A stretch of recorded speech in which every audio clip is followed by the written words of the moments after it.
You know, sometimes the OpTic and NRG boys hate on me for making so much content based off their podcast and their videos.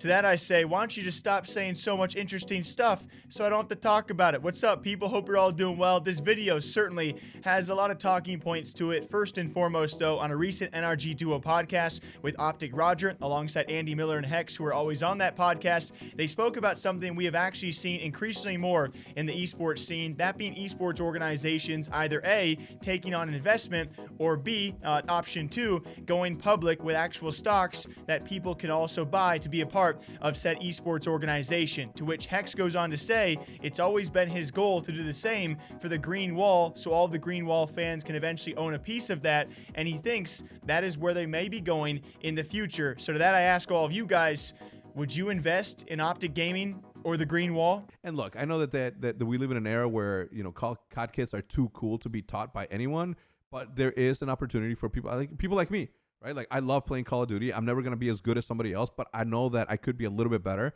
And if a professional player who has won championships can teach me how to be a little bit better, it works. And that business does work and it helps. More importantly, fans and supporters will do anything and everything they can to at least give you $1 to help you on your way, because then they can become a part of building this thing. One of the things that I always wanted to do was to make sure that OpTic at some point went public so that all the followers of the Green Wall could own a piece of the team at some point or another. You know what I mean?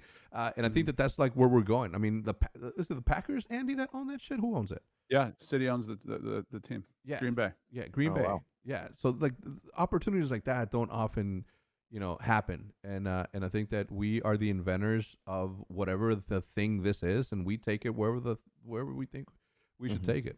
And I also make this statement because a few days prior, I made a tweet about this of what esports organization would you invest in, and a huge thanks to all of the several hundred responses we got on that. And my goodness gracious, a far majority of those responses probably lean towards 100 Thieves or OpTic Gaming, or a common response of anything Hector does touch. So I appreciate you guys if you want to check out that thread for what other people think they would invest into if they had the chance. There was also some very interesting answers in that thread as well. I also make this statement because Fnatic most recently is now taking on crowdfunding, of which fans can actually invest and own a piece of Fnatic. We've seen recently as well Enthusiast Gaming, who runs Luminosity Gaming, also go public. And then most notoriously from the Counter-Strike scene, we've also seen Astralis do the same thing, open up an IPO that people can actually invest into and own a piece of that fine Danish power. And people certainly have. Is it a sound investment? I really can't comment too much on it.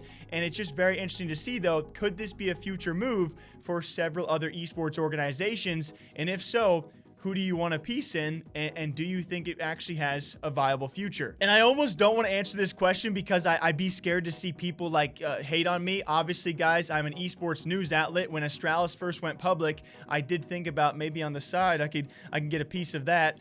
I hope that's not taken out of context, but you know, I can't. Obviously, it presents some sort of conflict of interest. If I have any beady type of ownership in an esports organization, it creates a conflict when I tell news about that organization. So I will not be investing into anyone. But if I had the chance to, if I actually could, if I quit my job here at Esports Talk, I certainly would want my hands in anything Hector touches. I think he has proven time and time again his power with these brands, and of course being aligned now with Andy Miller, that's a kind of power and a keen intellect that I don't think we're going to see in a lot of other esports organizations. But there are a long list of esports orgs that I would love to be a part of that are doing amazing things. This one in particular revolving around the Green Wall, who I do think, compared to the likes of maybe 100 Thieves or if FaZe Clan went public, would draw in more investors than anyone else could ever imagine. So I do think it's interesting to see if Hector ever does open up the Green Wall and OpTic Gaming to investment, to see where that would really take things. You know, they go on to talk about how Green Bay is owned by the city, right? They own the Packers, which is really weird to think about that same concept in esports. So I simply ask the question to all of you guys, would you invest into OpTic? Would you invest in the Green Wall? And if not them, who would you choose? Until next time, hope you guys all enjoy. I do apologize. I am trying to catch up hour by hour. You know, my sister's in town. I know I've probably said that a few videos now, and she has not really seen me too much yet, and I hope to do that eventually. But until then, I got to crank out some videos, all right? Take a sip for me. Stay hydrated. I'll see you guys back here sometime soon. Take care.